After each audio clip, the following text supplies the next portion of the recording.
Hello, everyone. My name is Seiz with the National Honey Board, and today we're going to be talking about brewing with honey.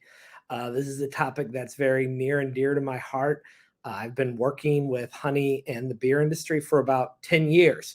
And in those last 10 years, we've seen honey really go from a home brew only ingredient, something not a lot of the big brewers wanted to tackle or craft brewers wanted to tackle, to something where now you see honey beers really everywhere you go, across tap rooms across America. And what's really great is the number of styles that are represented now with honey beers. It used to be honey lagers and pretty much blonde ales with honey, but now we're seeing just as many stouts, IPAs, porters with a lot of honeys, even a lot of sours with honey coming out. So it's a really versatile ingredient that can really be used not only in every type of style, but in various points of the process. And that's what we're going to spend a lot of time on today, is basically what happens whenever you brew with honey at various points of your brewing process. But before we get into it, a couple real basic things: who I am, who we are. We are the National Honey Board. The National Honey Board is a industry-funded group. That means we're funded by our largest commercial beekeepers, and there's really no big honey brands out there that you can think of, maybe one or two. So everybody in the industry chips in a little money, and that created the National Honey Board and gives us the responsibility to market, to do research all on honey. I've been doing this for 13 years. Working specifically with brewers for the last 10 years. We've conducted a lot of research as part of the funding for our organization, a lot of that which I'm going to touch on today. What we're mainly going to be focused on today is honey and honey beer. If we had 3 hours to do this presentation instead of 45 minutes, I'd also talk a little bit about honey bees, because they are truly a magical insect and really part of the entire story. But we're going to mainly focus on just honey and honey beer. And the first question we have to answer is why honey and alcohol? And again, this is something I could spend hours on, because if you think about the origins of fermented beverages into alcohol, there's kind of two chains of thought. The first one was fruit from a tree that, rotted, got moisture in it, fermented, a primate ate it, got a little bit intoxicated, and started saying, okay, I'm going to set out these fruits, let them, ferment a little bit, rot a little bit, and get this alcoholic beverage out of it. The one I tend to believe is the simple concept that a honeybee hive fell off of a tree with honey in it, water was in it, and then that created what we know as mead, which is essentially honey, water, and fermentation. So a little bit of heat and mainly a little bit of time. So honey has this huge history in the alcohol industry, but what we're going to focus on today is just brewing. This was a survey we did for our honey beer competition. So every year we do a honey beer competition where we have anywhere from 225 to 300 entries. And we ask all of our entries basically how to use honey. And I think it's a good starting point for whenever we talk about brewing with honey, because as you'll be able to see here, there's some common themes throughout, but really brewers do a lot of different things. First question we ask all of our brewers is, where did you add the honey? Majority on the hot side, with a little bit on the cold side, but then we also see bottle conditioning directly into barrels or foeders. And then 11% multiple addition points, which is really what the Belgians perfected whenever they first came out with kind of the official classified beer, honey beer, which was their beer to meal, which used honey on the hot side to basically boost up the ABV, provide a little complexity in the flavor. And then they also used it in bottle conditioning to kind of add a little flavor to it as well. In addition to asking where they added the honey, we also asked the brewers what percentage of honey of the fermentable sugars they used. And again, got quite a bit of a range. Most brewers are right within that range of 6 to 10%, which goes well with using it on the hot side, because that's generally the recommended usage levels. But you see some that are more than 20%, 17%. That's quite a bit of honey in a beer. probably to do a braggot or to take a single IPA up to a double IPA, really boost that ABV. And then we got some at less than 5%, probably for bottle conditioning, or if they're using it on the cold side after primary fermentation. Then finally, we asked what the primary role.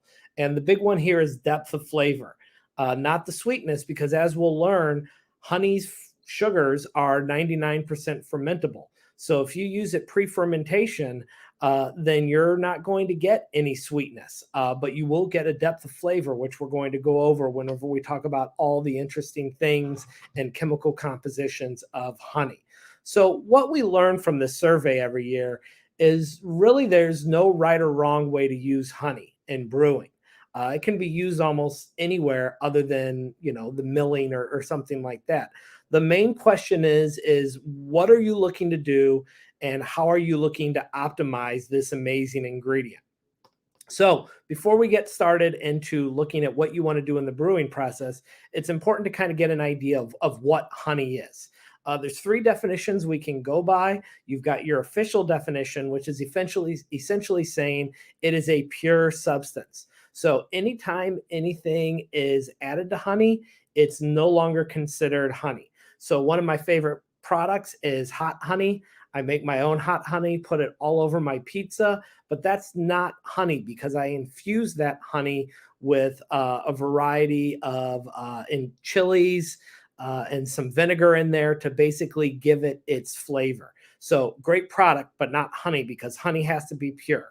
On the technical side, so if you're really into the science aspect of brewing and the raw ingredients you use, what honey is, it's a supersaturated liquid.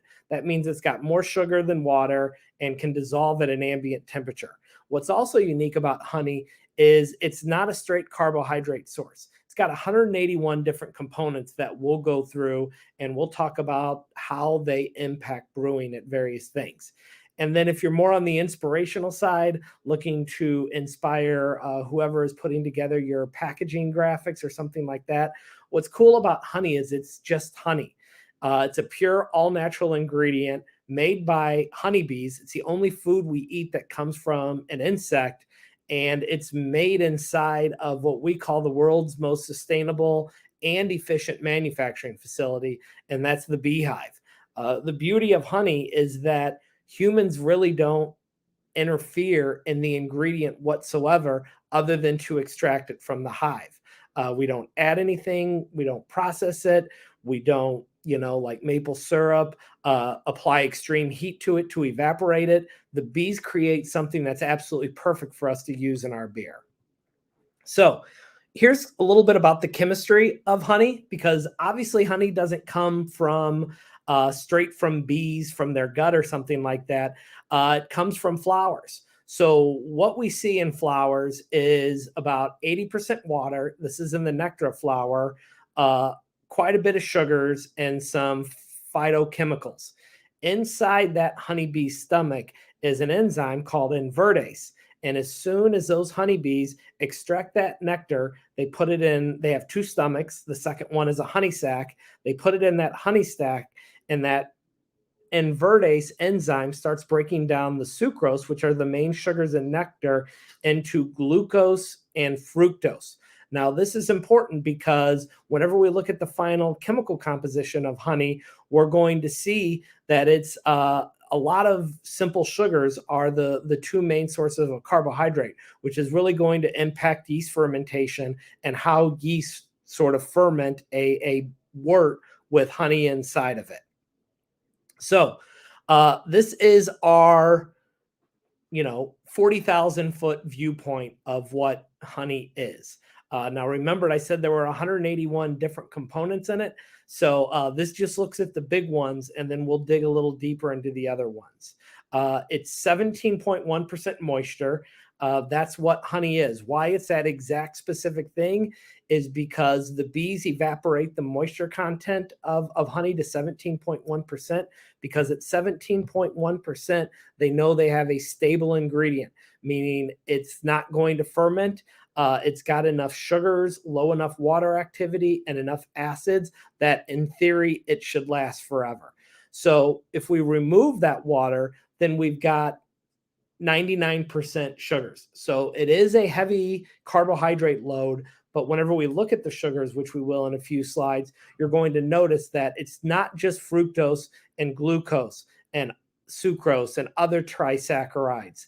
And maltose, you see maltose at 7.2%, which we all know is a very popular sugar in brewing. So it does have a lot of carbohydrates in it, but it also has 1% of all these small kind of chemical compounds, these acids, minerals, vitamins, yeast, all which play a big role in terms of what happens to honey whenever you brew with it. So let's start with the sugars, because really this is the biggest component that's going to impact your brewing. It's going to impact how much honey you use, where you add the honey, as well as the flavor of the final beer. So before we get into it, just a little sugar 101, because it does have an impact, because how beer yeast digests, these sugars. Mainly starts with sucrose first, but then it goes to all the simple sugars such as fructose and glucose. So simple sugars are monosaccharides. So that means one sugar monomer. You can see fructose up top, glucose down below on this slide. And then you see sucrose, which is two sugar monomers into one molecule. So you see those two right there that are two fructose molecules bound together. You got all sorts of other higher sugars too. Big ones we use in the brewing industry that has made up most of our wort is maltose, which is a disaccharide, so two glucose molecules bounded together, and maltotriose, which is a trisaccharide, so three glucose monomers bound together into one molecule. So those are kind of the different levels from simpler sugars to more, highly, complex sugars. If we look at the sweetness scale of honey, we're going to see, because it has a lot of fructose in it, which is significantly sweeter than sucrose or glucose, honey is going to be a pretty sweet ingredient. If you compare it just to straight sugar, it's going to be anywhere from 1.1 to 1.5 times sweeter than sugar. So this is my first brewing with honey tip. If you're going to use honey for a flavor, so say you want to add a little sweetness to your beer, and you're going to use honey on the cold side right after primary fermentation. If this is the first time brewing this batch, start low. Believe me, I would love to tell you to buy so much honey and dump a bunch of honey into your beer, but you're going to create an overly sweet beer because honey does have such a high sweetness. So start more in that 6 to 7% range, and then moderate upwards the more times you brew the beer if you want that sweetness to go, because it is an extremely sweet ingredient. Now, one thing you'll also see on here is there's a range. And that's because every honey is different. It's one of the wonderful things about honey. If you're trying to create a consistent beer time after time with mass distribution, it could be one of the frustrating things about honey. But depending on where you get your honey, what varietal of honey you get, you're going to get honeys that are really sweet because they have a lot more glucose or a lot more fructose than glucose. And you're going to get honeys that aren't as sweet because there's going to be a little bit more glucose. There's always be more fructose, but the range will be a little more narrow. So always taste test your honey. You can do a Brix on it, figure out what the Brix is to sort of tell what your sweetness level is going to be. So here are the sugars and honey, all 24 of them. That's pretty astounding for any sweetener that you're going to use in your brewery, is that you've got not only a sweetener or a sugar source, but it's not just one, it's 24 different types of sugars in this one ingredient. As I said earlier, the big ones are fructose and glucose, which is why honey is sweeter than sugar, is because fructose is always the number one. Those are our simple sugars. Then we've got disaccharides, which are a little more complex. That's where the sucrose and the maltose comes in, which brewers will be familiar with. And then we've got higher sugars, such as the maltotriose, and even super sugars, complex sugars, such as isomaltoterose, and isomaltopentose. So we've got all these different types of sugar. Now, what's interesting about honey is anywhere from 95 to 99% of these, and more upwards of 99%, are completely fermentable. So if you put honey in on the hot side of the beer, you're not going to get any residual sweetness that comes through in your final beer. Because all that's going to ferment out. You're going to get a lot of other functional, you're going to get complexity, you're going to get depth of flavor. Some brewers describe it as some earthy, hay-like notes. So you're going to get flavor, but it's not going to be the sweetness you may expect. And we'll go over all that in a little bit. This huge concentrations of sugars is what gives honey its unique properties. What we all know honey by. Basically, it's a very viscous ingredient. It's sticky. It has a tendency to granulate. Plus, it's immune from certain types of spoilage. All those things are due to the low water activity, due with all these different types of sugar inside this one ingredient. So my second big component of honey is acids. So we remove the water, we're left with 99% carbohydrates and 0.5% acids. And whenever you think of honey, a lot of people don't think of it as being an acidic ingredient just because it tastes sweet. However, there's some honeys out there that are so acidic they almost taste like a Negroni or any kind of Amaro, where there's a hint of sweetness in there, but there's a real strong bitter note. And a lot of that is coming from different acids in honey. If you look at a pH scale, and if you're not familiar with it, the lower the number, the more acidic something is. So that's why we have a battery as 0. And the more alkaline an ingredient is, the more kind of the higher that number is, which is why bleach and drain cleaner are at the top of the scale. So if you think about where honey sits on this scale, you may be surprised to see it fits right in between vinegar and a tomato. Which is quite surprising to a lot of people because you don't think of honey as being as acidic as vinegar or a tomato. But what we've got is a pH of 3.9. And again, this is coming from only 0.5% of the solids of honey. So what this acid is doing inside of honey is two things.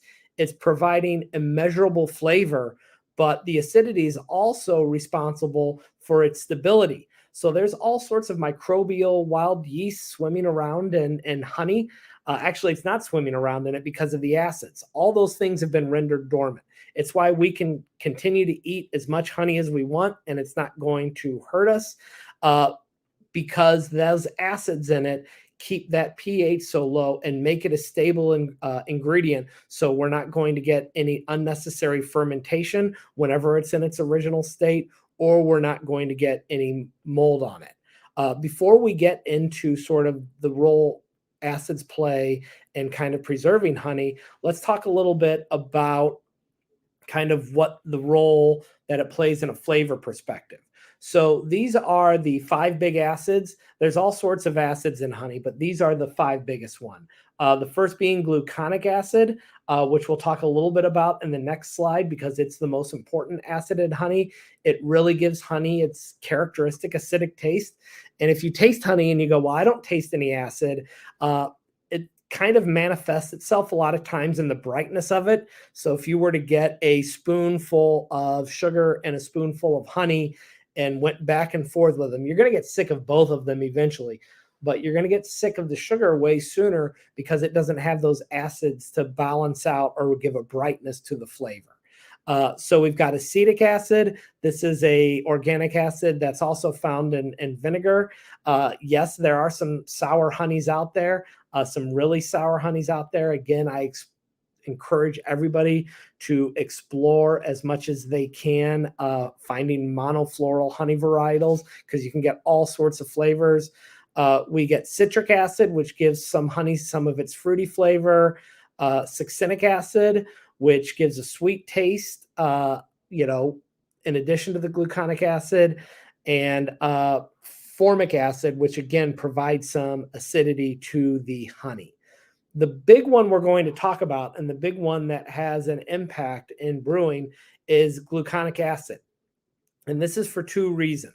The first, it makes other flavors taste more vibrant. So this is this amazing acid, which is used a lot in food, that it's used from a standpoint of, yes, it provides an initial sweet flavor that then turns acidic on the back note. So it really gives a complex flavor profile.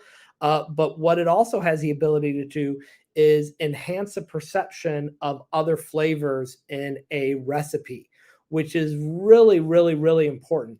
It's why we see a lot of chefs use honey in barbecue sauces and salad dressings. And a lot of sauces use honey because this gluconic acid is elevating any spices or herbs in the products. On the beer side, there's a lot of brewers that use honey on the hot side in IPAs. And again, what this does is it not only boosts the ABV up a little bit. Probably one of the best examples of this is Hop Slam from Bell's Brewery. They use honey in their Hop Slam beer, but what that honey does, and especially this gluconic acid, is it pops up the really strong floral notes of those hops and kind of smooths out some of the rough edges. So it's great to use in IPAs on the hot side, just to kind of smooth out some of the dark edges, rougher edges of the hops, and really bring out those floral notes in it. So really amazing acid in honey. Honey also has aliphatic acids, which also interact with other flavors, aromatic acids, which give honey a real strong smell. And then they've got kind of small lactones and amino acids, nothing major on that side. The 1%. So we talked about 99% carbohydrates, 0.5% acids. What are those other 0.5%? There's enzymes in honey. It's all dependent on floral source, the age of bees, that come from the pollen, everything else. Really, the only one we have to be concerned with as brewers is amylase, or it's sometimes called diastase. What this does is it converts starches to dextrins and sugars. This is something that can be used to indicate how fresh honey is. So over time, the amylase is going to kind of interact itself out of honey. So there's going to be no levels. But if you are a brewer that is buying from a local beekeeper and they're harvesting the honey and you're getting it straight from the hive and putting it inside of your beer, there is a chance that you could have a high level of amylase inside of the honey. And what that is going to do is it's going to probably dry out that beer more than you intended. Now, is this a common thing? I've been doing this for 10 years, and I've only talked to one brewer where this happened, and they confirmed they got the honey right out of the essentially right out of the hive and then used it directly in the beer, and it just dried it out a little more than they anticipated. If you are concerned with this, if you're adding it on the hot side at least 10 minutes in the boil, then you're going to deactivate all those things by itself. So you don't have to worry about it at all. If you are using it on the cold side and you're concerned with this, then you should heat treat your honey, which we'll talk about in a little bit. But again, not a major concern, just something that I do feel I should bring up. Honey also has polyphenols, which very familiar with as brewers. But if you compare it to malted barley, the numbers are really, really low. So there's really little potential to develop any kind of polyphenol derived flavors or haze in the beer. The only way is if you're maybe making a braggot where more than 24% of your fermentable sugars come from honey, then you may have to worry about something like that, but really not really. Nitrogen, really, really low levels. So again, nothing you should have to worry about unless you're creeping up above that 25% of your fermentable sugars are honey. There's also vitamins, minerals, and antioxidants in honey. Unfortunately, not enough to where we can claim it any kind of health claim on it for having all these vitamin C's. But again, these are all these natural, wonderful properties that are found in honey, thanks to the bees and the flowers. And then honey does have microbials in it. And this may make a lot of brewers' ears perk up because you hear microorganisms, wild yeast, and you either A, get really excited about what's all the funky things this honey's going to do to my beer, or you get terrified because you're bottling it. It needs it needs to stay on the shelves for an extended period of time, and you're afraid about sparking another fermentation or just an infection in your beer due to all these wild yeast, microbials, things like that. Honey in its form that you go get, that you buy anywhere, you don't have to worry about it because it's got that pH of 3.9. However, once you dilute that honey in water, there is the chance that you can get non-pathogenic microbes, which can cause the beer to spoil and become sour. I say there's a chance. I've never heard of this happening, but obviously it could happen. So it's something that if I was making a beer, for the tap room or small runs, I wouldn't worry about it that much. If I were making a very large, if I was a nationwide brewer that was shipping beer all over the country, I may be worried about this a little bit because you do not want to obviously have microbial contamination where you have to recall a bunch of beers. So there's a couple things you can do.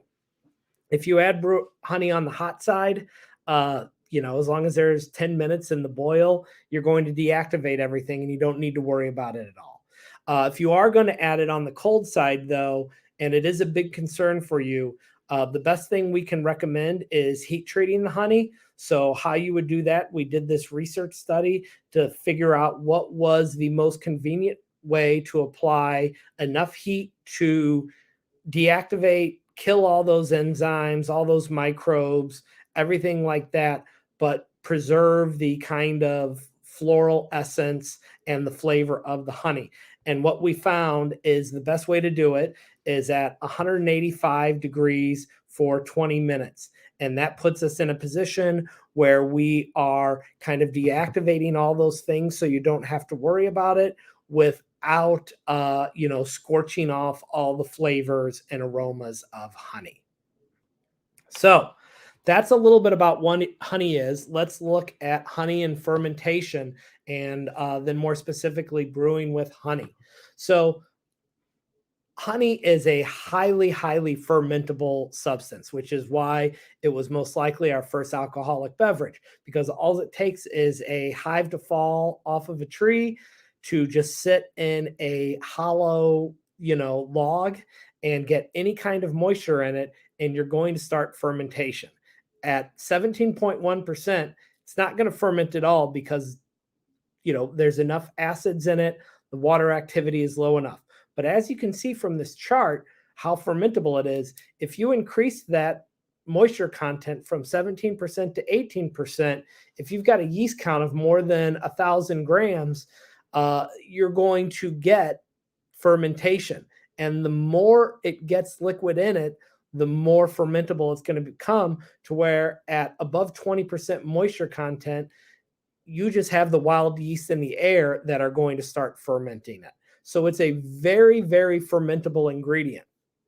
So whenever we look at that in relation to beer fermentation, you see this is the sugar profile of a typical wort in a 2-row barley base. So you can see our maltose and our maltotriose are our two big sugars, which we learned earlier are a disaccharide and trisaccharide.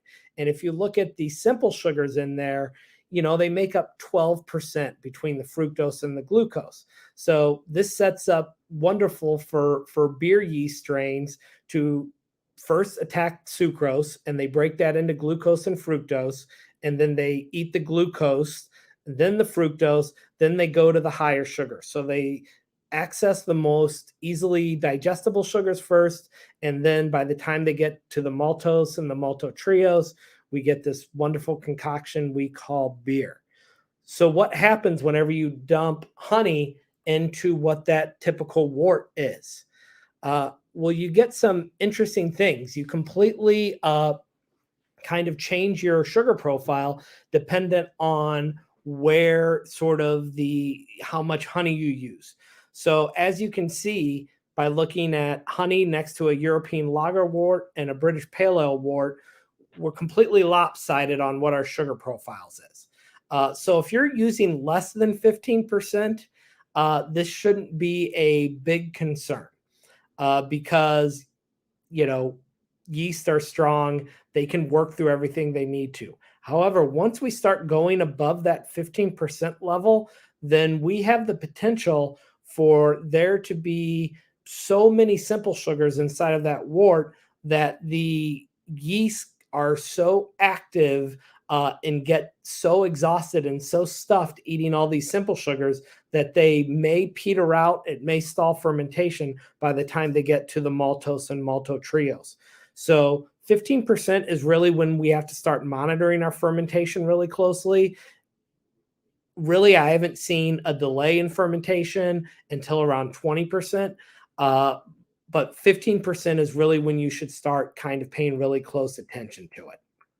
So let's talk about then adding honey, where you do it, how you do it, what the outcome of the beer is.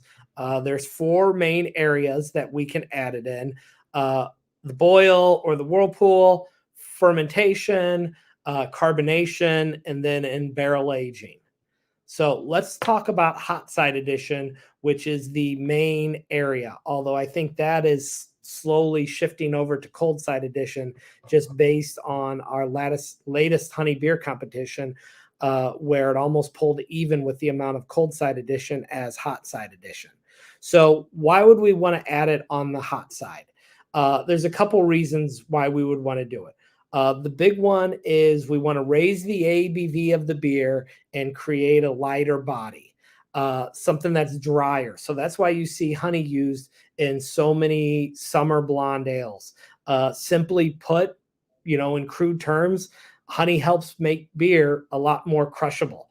It dries out the body a little bit, makes it lighter, so you can, drink it a lot easier. We're going to get that if we add honey on the hot side, no more than 10 minutes left is when you should add it. You shouldn't add it at the beginning of the hot side, or you're going to boil all the essence of honey right out of it. But if you keep your mash temperatures consistent with what you always do, then you're going to boost the ABV, dry out the body a bit. Now, if you just want to raise the ABV without drying out the body, you can increase your mash temperatures, which I'll have my email at the end of this, and we can send you the research that goes over all the specifics. I don't have enough time to dig super deep in it, but if you're concerned about drying out the beer too much, then we just have to raise the temperature quicker and hold it at a higher temperature longer, and we're still going to get that boost in ABV with keeping a similar body to what you would expect. What we're going to get whenever we add honey on the hot side is a slight decrease in beer color. We're going to be able to create our balance. So if you're trying to aim for a Pilsner, or you're trying to create a Vienna lager or a Marzen, something like that, adding honey on the hot side is going to be really easy to keep it within style, because remember, you're not going to get any residual sweetness added. You can also expect to smooth out some of the bitter edges of the hops if you use it on the hot side. So a couple good reasons to use it. My favorite place to use it in a beer, because I'm a traditionalist whenever it comes to beer styles, and I think honey is a great tool to kind of enhance it and do it. And I think the best place to add it is in the flame out or whirlpool, because we're still going to get honey's essence, meaning the aromas, but we're not going to get any residual sweetness to come through. The big thing in here is, do you want to apply any heat to it before you add it here by heat treating it or not? Again, not many brewers do, but I just talk about it because there is that issue with microbials that potentially could come up. The expectation of using it in flame out or whirlpool is, obviously the less heat on the honey, the more kind of essence of the honey is going to come through. So you're going to get strong aromatics, which I love. I think the best use of honey sometimes is whenever you grab that beer and you can smell those floral notes. You smell that honey, so it gives you a perception of sweetness. But whenever you taste it, you really don't get any actual sweetness. It's just more of that perception, and that's due to those sugars fermenting out, and you're just leaving with the acids and some of the higher sugars, which give it that complexity. Adding on the cold side, this is where if you do want a sweet flavor profile, say in something like a barley wine or a pastry stout, or maybe you just want to make a wheat beer with a little bit of sweetness on the back end, this is when I would recommend on cold side, because you're going to preserve the sweetness in the aromatics. And if you use it at smaller levels, 6-7% of the fermentable sugars, you're not going to overwhelm, which is important. Now, when do you add it? Definitely don't recommend adding it in the beginning. So if you add it right to your fermentation vessel, right at the onset, before you even pitch yeast or something like that, it's going to be an incredibly robust fermentation where those yeast are going to go crazy with that mess of fructose and glucose that's been added. And two things could happen. It could trigger catabolite repression, sort of stall out fermentation, and really scrub honey of all its essence. Where we recommend adding it is at high Krausen, so right at peak fermentation or shortly after peak fermentation. By this point, the yeast is already in that highly active state, and adding a load of fructose and glucose and more simpler sugars isn't going to completely dry out your beer. It's not going to overwhelm the fermentation. So if you're using it on the cold side because you want a little sweetness to that beer, definitely do it right after peak fermentation. Considerations is how much honey to use. I've already talked about this. I want you to use as much honey as you can, but obviously I also want good beer. So if you use upwards of 10% honey here and you're trying to make a Pilsner, chances are you're not going to be able to tell it's a Pilsner because the honey's going to kind of overwhelm. Start in that 6% range. That's where you're going to get a hint of sweetness, balance out the hops, but you're still going to have that style come through. How to add the honey is another thing. Dilution, if you're worried about the kind of notion that I'm afraid that the microbials in this are going to become active again and produce off flavors in my beer, then dilute it with water, heat treat it. Regardless of what, you always want to make sure you're doing mechanical agitation. You do not just want to dump a bunch of either barrels or pails of honey inside of any vessel and just let it go to the bottom, because unless you're agitating it or mixing it in somehow, dispersing it with water before you add it, you're going to get it just settling at the bottom of your fermentation vessel. And then whenever you go rack your beer, it's going to be a gloppy mess, which you don't want. So you need to make sure you agitate that so you disperse that honey within your beer, or your hot liquor if you're putting it in with water and diluting it there before adding it to your FV. Your expectation from this type of beer is minimal sweetness because you are getting most of those sugars fermented, but some of them will stay, but you're going to get strong aromatics and that depth of flavor. Again, if you're looking to add just a hint of sweetness, this is a great use of honey on the cold side. Bottle conditioning is another thing you can do that more and more brewers are getting into it. Why you would want to either keg condition, bottle condition, any kind of carbonation. If you want to use, your priming sugar to stay hidden in the background, use sugar, use dextrose, use any number of options you have. However, if you want that priming sugar to play a role in the beer, honey is a great use because honey's not only going to change the aroma of the beer whenever used in this, but it's also going to change the mouthfeel and the shape of the foam a little bit. So we talked to 3 brewers because we haven't funded any specific research on bottle conditioning with honey. So we talked to 3 brewers that bottle condition either all their beers or most of their beers with honey, just to get a little insight into how they do it. This is Celador Ales, and they use about 135% more honey by weight rather than their other, carbonation levels. They mix it 1-to-1 with water and add it to the beer. Why they do that is they make dry beers and they want this perception of sweetness in the mouthfeel and have a little more kind of aromatics in it. Keeping together, they also do it, and they're not as much honey. 135%. This is of 120% multiplied by dextrose. So if they were using 5 grams of dextrose in a 750 ml bottle, they're going to use 6 grams of honey. They're going to weigh out honey, mix it with hot liquor, and then put it in the beer at packaging. Why they do it is because of it softens the effect of the beer. It also creates what Avery thinks is a little bit of a tighter, creamier foam, almost like nitro in a beer, and really adds some delicate flavors. And the final one is Sideways Farm. And again, they bottle condition, their beer with honey because essentially they're making this product that, is this living, breathing product. And they think honey just adds to that story and can, carbonate naturally. So a whole bunch of different ways to add it whenever you're, carbonating with honey. And then finally is really that style that I alluded to at the beginning that the Belgians perfected, was that multi-stage addition, where using honey on the hot side to raise ABV or to lighten the body, and then using it on the cold side, either in primary fermentation, in the barrel, or even in bottle conditioning to kind of add a little bit more essence.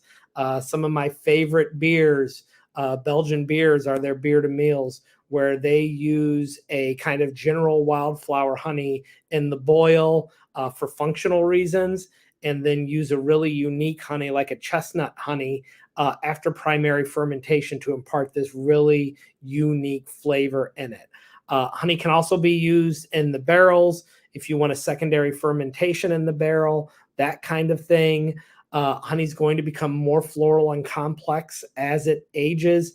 Again, the important thing is here, and it's a bit of a challenge, is if you're adding honey directly in the barrel, you got to either disperse it with a little bit of water first, mix it, or figure out a way to agitate inside of the barrel because, if you don't do any kind of agitation, honey is potentially just going to go straight to the bottom.